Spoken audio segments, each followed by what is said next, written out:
মানে আপনাদেরকে কি বলবো, এখন আপনারা দেখতে পাচ্ছেন যে আমাদের গ্রামে কিরকম জল। এই দেখো আমার পায়ের কাছে কত জল, রাস্তা ডুবে গেছে, আর এখানে এত জল হয়েছে রাস্তা ভেঙেও গেছে। আর এদিকে একটু দেখা, এদিকে দেখো কিরকম জল হয়েছে। এটা সমুদ্র না এটা মাঠ, মানে পুরো একদম জলমগ্ন হয়ে গেছে আমাদের গ্রামটা পুরোটা। আর এখন আমি যেখানে দাঁড়িয়েছি ওটা কিন্তু রাস্তা, ওটা কোনো মানে কোনো মাঠঘাট না, ওটা রাস্তা। আর এদিকে দেখো রাস্তা আছে, ওখানেও ডুবে গেছে। এটা খালি গ্রামের একটা মানে মাঠের মাঝখানে রাস্তা, যেটা আমি তোমাদেরকে দেখাচ্ছি বা আপনাদেরকে দেখাচ্ছি।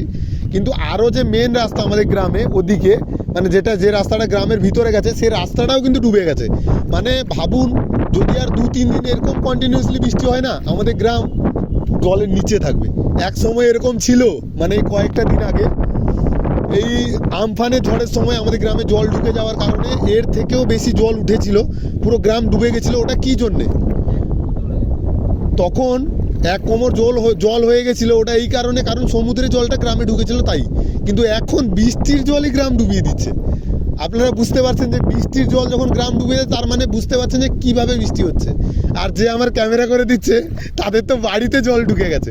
মানে পুকুর ডুবে ওদের যে সামনে যে মানে বাইরেটা আছে, মানে যেটা তোমার গাড়ি পার্কটা করে বা ধান পান শোকায় যে বাইরেটা, ওটাও জল ঢুকে গেছে, মানে ডুবে গেছে। ঘরের উপরে জল উঠবে বলছে, মানে এরকম জল। আর এখানে দেখো সবাই মাছ ধরার জন্য এখানে জাল বসিয়েছে, আর ওখানে জাল ফাল বসিয়েছে। অনেক মাছও লোকেদের পুকুর থেকে বেরিয়ে গেছে। আর কি বলবো, জলমগ্ন হয়ে গেছে গোটাটা। এইটা তোমাদেরকে একটা ছোটো আপডেট দিলাম। আর আপনাদের বাড়ির কাছে কিছু হচ্ছে নাকি সেটাও কমেন্টে জানাবেন। সবাই ভালো থাকবেন, সুস্থ থাকবেন।